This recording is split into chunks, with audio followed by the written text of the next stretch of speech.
자, 대한민국 헌법이 보장하는 기본권에는 인간의 존엄과 자유, 행복, 주권, 그리고 평등권, 그리고 그 자유권적 기본권, 그 다음에 정치적 기본권, 그 다음에 사회적 기본권, 그리고 좀 절차적 권리로서의 그 청구권적 기본권, 이런 분야들이 있다고 말씀을 드렸지요.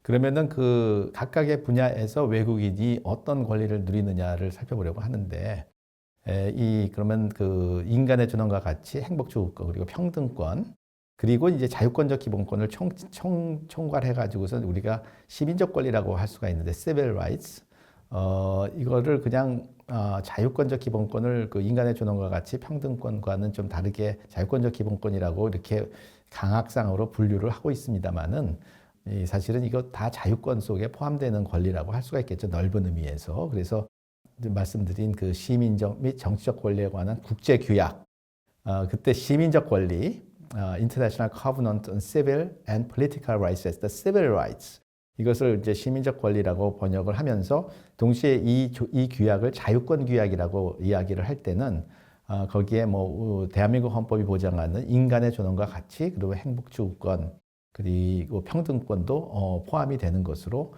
볼 수가 있습니다. 또 이 자유권에 관한 그러한 그 규정들 중에는 그 뭐 국제적인 의미를 가지는 그런 어떤 규범의 원천을 보자면은 1985년 유엔 총회에서 결의를 통해서 비국민 인권 선언, 이거는 그 내셔널이 아닌, 국적자가 아닌 그러한 개인들의 인권을 선언하는 그러한 그 유엔 총회 결의가 있었거든요. 거기서도 이제 그 일정한 권리들을, 그러니까 비국민, 외국인이 누릴 수 있는 권리들을 선언을 하고 있는데, 물론 이거는 이제 구속력 있는 규범은 아니죠. 그렇지만은 이제 대략 그 전 세계에서 어떠한 권리들을 그 외국인에게도 보장해 주어야 하는가라는 것에 대한 컨센서스를 표현하고 있는 그러한 선언이라고는 할 수 있겠죠. 참고해서 또 대한민국 헌법과의 관련성 속에서 보자면은 인간의 존엄과 가치 및 행복 추구권을 보면은 그 대한민국 헌법재판소는 이것은 국민의 권리가 아닌 인간의 권리로 본다. 이것은 헌법이 추구하는 최우선의 가치이자 기본권 보장의 목적을 이루는 그러한 아주 본질적인 규정이라고 할 수가 있다. 평등권은 어떠한가? 평등권은 이제 뭐 모든 분야에서 평등한 건 아니죠. 뭐 외국인과 국민이 반드시 뭐 어떤 차등이 분명히 있는 것이고, 그럴 때 이제 무엇에 관한 평등 또는 차별인가에 따라서 외국인이 누릴 수 있는 권리인지 아닌지를 판단할 수 있다. 즉, 어떠한 권리를 외국인도 누릴 수 있는 것이라고 할 때 그 경우에 그 국민과 외국인 사이에서의 차별이 이루어지게 된다고 그러면 그때는 평등권 침해가 되는데, 원래 누릴 수가 없는 권리에 대해서 그 성격상 그럴 경우에는 그거는 이제 국민과 외국인 사이에서의 차별이라고는 또 할 수가 없죠. 또 한편 또 외국인 사이에서의 차별도 일어날 수가 있죠. 우리 재외동포법 관련해 가지고서 그 헌법재판소가 2001년에 결정을 내렸는데, 그때 그 정부 수립 이전에 이주한 동포하고 정부 수립 이후에 이주한 동포 사이에서 차별이 있었다고 해가지고서 헌법에 불합치 된다고 결정을 했지 않습니까? 그때 그런 외국인들이란 말이죠. 그 재외동포 그들이 과거에는 국민이었지만은 지금은 외국인이 되어 있는 사람들 사이에서의 차별이 있었다. 그러니까는 그런 의미에서 그걸 헌법재판소에 제소를 해가지고선 그 시정을 할 수 있는 그러한 권리를 가지게 된, 헌법상의 권리를 가지게 된다는 것이 인정됐단 말이죠. 그런 의미에서 이제 평등권이 외국인에게 인정된 사례인 것이죠. 외국인과 외국인 사이에서의 평등 문제인데, 흥미로운 것은 그 국가인권위원회가 2020년에 이러한 그 권고를 냈어요. 뭐냐면은 지자체에 코로나19 재난 긴급 지원금을 지급할 때 지자체의 주민인 그 외국인을 어느 지자체의 주민으로 등록되어 있는 그런 외국인을 배제한 것은 평등권 침해다. 이렇게 국가인권위원회가 권고를 낸 것이 있습니다. 그래서 평등권이 이런 식으로 원용되고 있음을 볼 수가 있습니다. 그다음에 이제 신체의 자유, 주거의 자유, 사생활의 비밀과 자유, 통신의 자유, 양심의 자유, 종교의 자유, 학문과 예술의 자유 이런 거는 모든 인간의 권리로서 외국인도 동등하게 향유된다는 것이 헌법의 입장입니다. 신체에 대한 자유, 신체의 자유에 대한 제한에 관해서 이런 이제 이 헌법재판소의 결정이 있었습니다. 이건 뭐냐면은 강제 퇴거 명령을 받은 사람을 이제 돌려보내려고 강제 퇴거니까는 이제 추방하는 거죠. 추방 대상인 사람을 이제 출신 온 나라로 돌려보내야 되는데 그때 이제 돌려보낼 수 있을 때까지 보호시설에 보호한다는 게 말이 보호지 이게 사실 구금이거든요. 구금할 수 있다라는 거거든요. 그게 이제 출입국관리법상 그렇게 규정이 되어 있는데 근데 이 사람을 보내려면은 그 나라에서 받을 태세가 되어 있어야 되잖아요. 그리고 이 사람이 어느 나라 사람인지도 알 수가 있고 그리고 그 사람을 보내려면은 여러 가지 절차가 필요한데 그러한 것이 다 마련될 때까지 그 사람을 구금할 수 있는데 그럼 그런 것들이 제대로 되지 않을 경우에는 어떻게 하느냐? 영구히 구금해야 될 것이냐? 이런 문제가 발생한단 말이죠. 그래서 이러한 조항, 송환할 수 있을 때까지 구금할 수 있다. 보호시설에 보호할 수 있다. 이 조항이 과잉금지에 해당돼서 위헌이다. 이런 이 이슈가 등장을 한 사건이에요. 근데 여기에서 과잉금지에 해당이 된다라는 의견을 가진 재판관이 5명이 있었어요. 그러니까는 9명 재판관 중에서 5명이 위헌이다.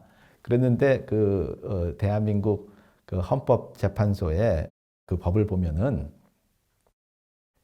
이게 위헌 또는 헌법 불합치로 선언을 하려면은 재판관 9명 중에서 6명 이상이 그것을 위헌이다 또는 헌법 불합치라고 해야지만 위헌 또는 헌법 불합치가 된단 말이죠. 그러니까는 사실 5대4로 위헌 의견이 더 우세했지만은 6명이 이르지 못해서 결국은 합헌으로 결정할 수밖에 없는 그런 상황이었습니다. 그래서 상당히 지금 이 조항이 위헌의 소지가 있는데 합헌으로 결정이 됐지만 어쨌든 지금 여기서 말하고자 하는 것은 이런 식으로 신체의 자유를 헌법이 보장하고 있다는 것이죠.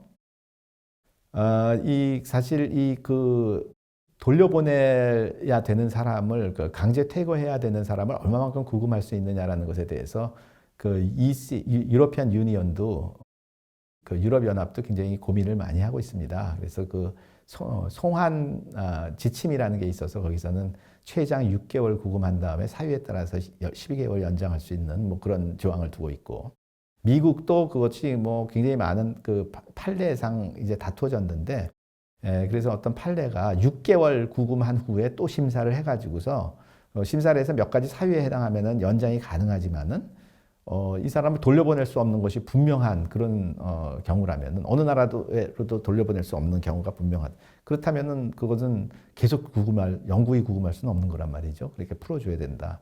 이런 판례가 있었고 그 판례에 입각해가지고선 더 법이 개정이 돼가지고 그렇게 하고 있습니다. 거주 이전의 자유에 대해서는 어떻게 하고 있느냐? 자유권 규약, 국제인권 규약에서는 합법적 체류자와 거주자에게는 거주 이전의 자유가 인정된다. 이렇게 규정하고 있습니다. 독일 헌법은 근데 반면 독일인의 권리로 선언한다는 것을 아까 봤죠. 거주 이전의 자유는 독일인의 권리이지 모든 인간의 권리가 아니다는 것이죠. 그런데 이 거주 이전의 자유 중에서 입국을 할 권리, 이거는 국민과 이것이야말로 합의가 되어 있는 거죠. 국민과 외국인을 가르는 가장 중요한 분기점이 입국할 권리입니다. 즉 국민은 언제라도 우리나라에 입국할 권리가 있는 거죠. 그 나라에 입국할 권리가 있는 거죠. 이거는 이제 국제인권선언, 그 다음에 이제 국제 자유권 규약 이런 데서 다 이렇게 규정을 하고 있습니다.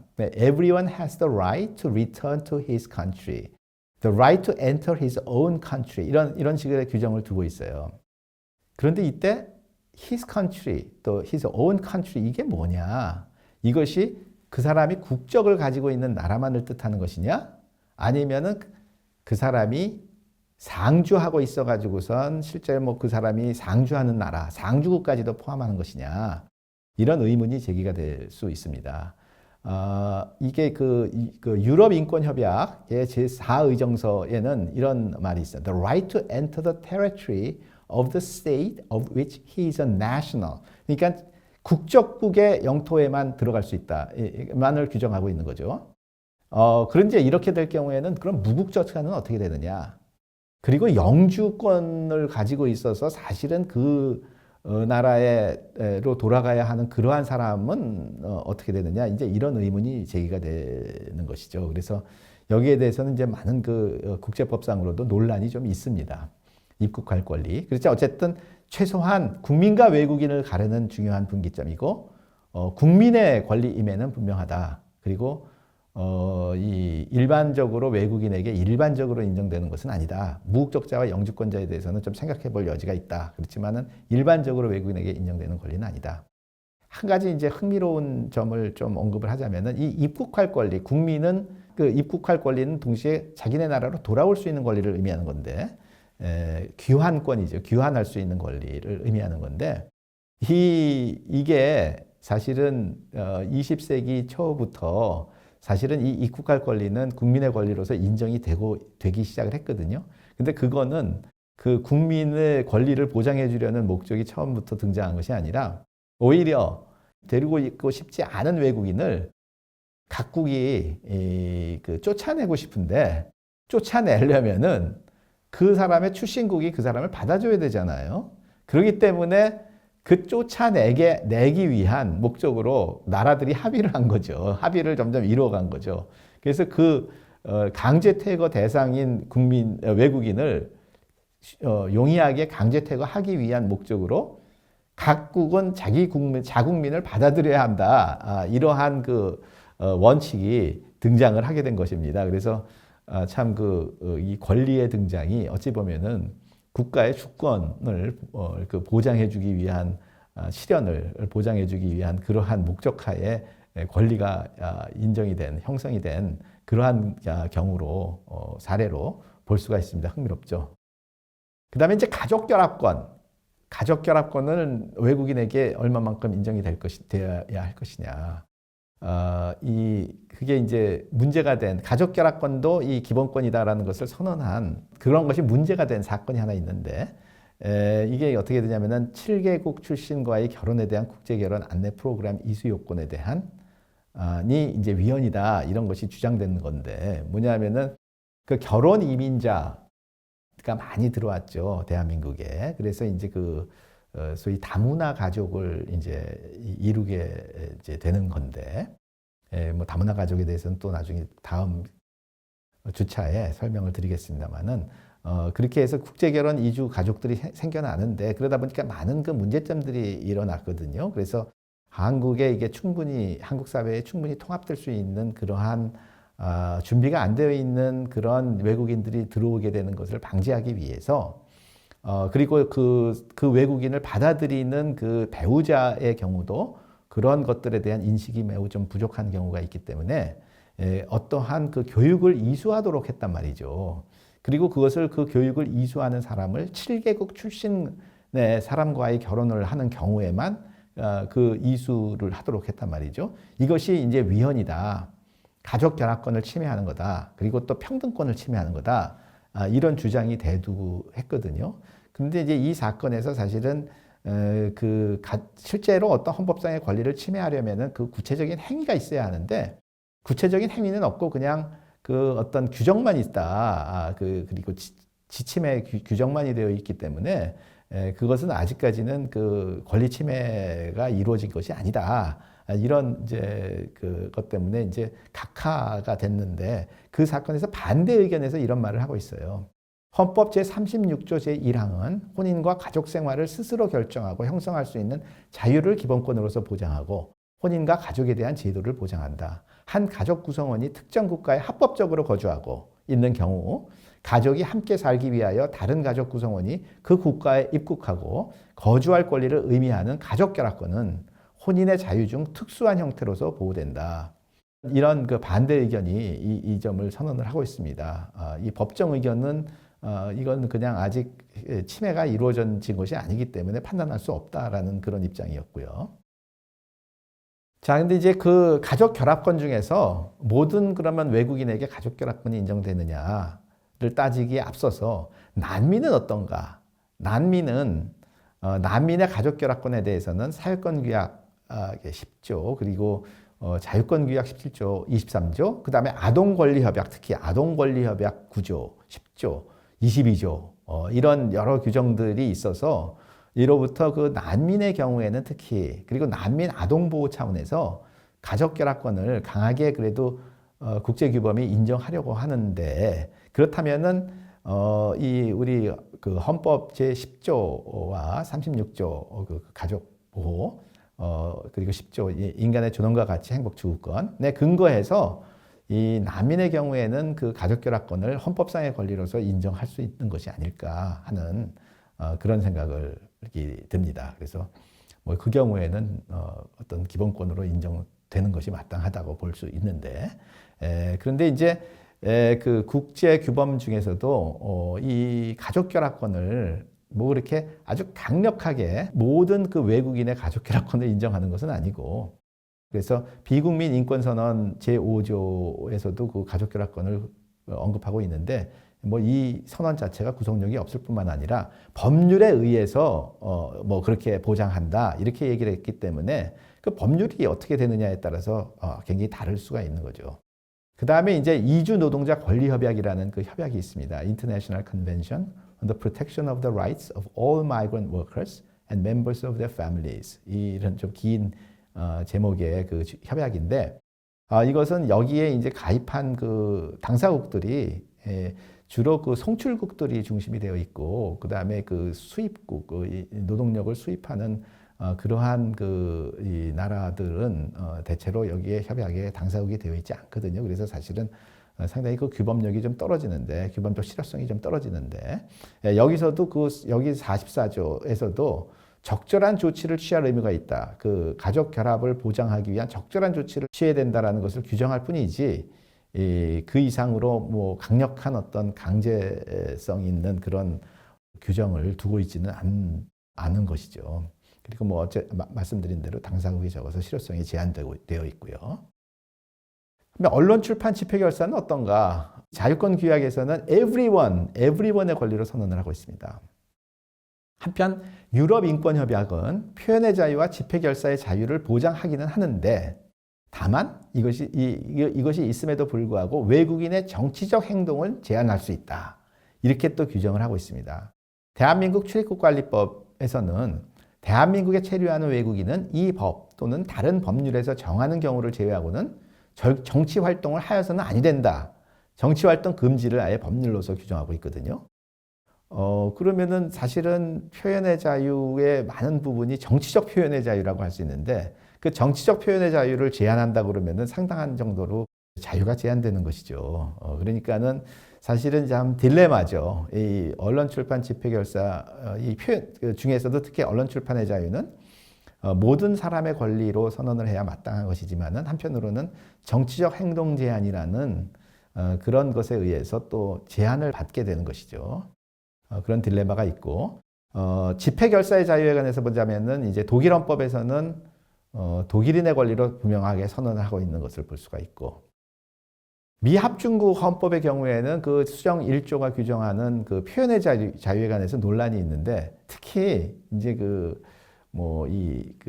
법정에 와가지고서 다투어진 사건을 보자면은 미등록 외국인 불법 체류자를 보통 이민 연구를 하는 사람들은 미등록 외국인이라고 표현을 하는데 조금 이렇게 불법 체류를 너무 이렇게 안 좋게 말하는 것을 좀 피하기 위해서 근데 이게 법률상의 용어가 불법 체류자라고 한다면은 굳이 그것을 그렇게 그 미화시켜 가지고선 달리 표현하는 것이 미화는 아니지만은 어쨌든 그걸 좀 완화시켜서 표현하는 것이 사실 표현상의 문제일 뿐이지 문제일 뿐이기 때문에 이 강의에서는 그냥 미등록 외국인이라고도 하고 또 불법 체류자라는 법률상의 용어를 그냥 그대로 쓰기로 하겠습니다. 이 불법 체류하는 외국인의 경우에 과연 헌법상 표현의 자유가 인정되느냐에 대해서 미 합중국에서도 굉장히 논란이 있습니다. 정부에서는 그것을 단속하려는 정부에서는 불법 체류자는 표현의 자유를 누리지 못한다. 뭐 이런 그 입장을 취하고 있는 것이죠. 그렇지만 뭐 학자들은 아니다. 표현의 자유의 문제하고 체류는 체류 자격은 별개의 문제다. 이렇게 또 입장을 취하고 있고요. 재산권 원칙적으로 외국인도 헌법상의 기본권이 재산권의 주체가 되죠. 뭐 사유재산권, 외국인의 이 소유하고 있는 물건에 대한 사유재산권을 그걸 함부로 침해할 수 없는 거죠. 단 재산권의 내용과 한계는 법률로 정하며 재산권의 행사는 공공복리에 적합해야 한다. 이거는 뭐 외국인뿐만이 아니라 국민에 대해서도 적용되는 그런 헌법상의 그 단서 조항이란 말이죠. 이것에 의해 가지고서 우리 굉장히 많은 그 뭐 부동산 거래나 뭐 이런 것들이 제한을 받고 있잖아요. 그러니까 외국인의 재산권은 특히 국가안전보장, 질서유지 또는 공공복리를 위한 법률의 제한을 더 많이 받음. 왜 국민도 마찬가지로 그 재산권이라는 것이 헌법상의 권리지만은 국가안전보장, 질서유지 또는 공공복리를 위한 법률의 제한을 받는데 외국인의 경우에는 좀 더 많이 받을 수 있다는 것이죠. 그래서 1961년에 외국인 토지법을 제정해서 외국인 토지 소유를 금지를 했습니다. 그러다가 1968년에 개정을 해서 소유를 허용하기는 하지만은 그 규모를 굉장히 엄격히 제한했습니다. 이로부터 가장 큰 피해를 본 외국인이 화교예요. 그래서 화교들이 많은 음식점을 경영을 했는데 음식점 경영을 자기 이름으로 할 수가 없는 문제가 생겼어요. 왜냐하면은 토지를 소유할 수가 없기 때문에. 그러다가 이제 1998년 개정으로 인해서 그 규모 제한이 폐지되고 신고를 하면은 뭐 소유할 수 있고 다만 특별한 경우에만 이제 허가제를 도입하는 그런 식으로 이제 외국인 토지법이 완화가 됐습니다. 그리고 그러다가 2017년에는 아예 외국인 토지법을 폐지를 했습니다. 외국인에 대한 이러한 이러한 제한, 법률상의 제한이 그것이 과잉 금지가 아니라면은 헌법상 허용이 되는 것이죠. 외국인의 재산권이 헌법상의 권리라고 하더라도. 지금 많은 경우 그 외국인 투자에 대한 각종 규제가 있죠. 외국인 출자를 제한하는 지분을 제한하는 뭐 언론사에 대한 외국인 소유라는 것을 제한하고 있잖아요. 그래서 굉장히 여러 그 업종에서 외국인들의 투자를 제한하고 외국인이 50% 이상을 갖지 못하도록 하는 그러한 이제 이 제한들이 있잖아요. 이것들이 다 헌법상 용인이 되는 그러한 제한이라고 할 수 있는 거죠. 물론 그것이 이제 과잉 금지가 되게 될 경우에는 이제 다툼이 생길 수가 있죠. 자, 이제 이렇게 해서 그 외국인의 시민적 권리, 이 자유권을 어느 정도 그 외국인이 인정되고 있는지 이를 살펴보았습니다. 그러면 그 다음 주제 청구권적 기본권으로 넘어가도록 하겠습니다.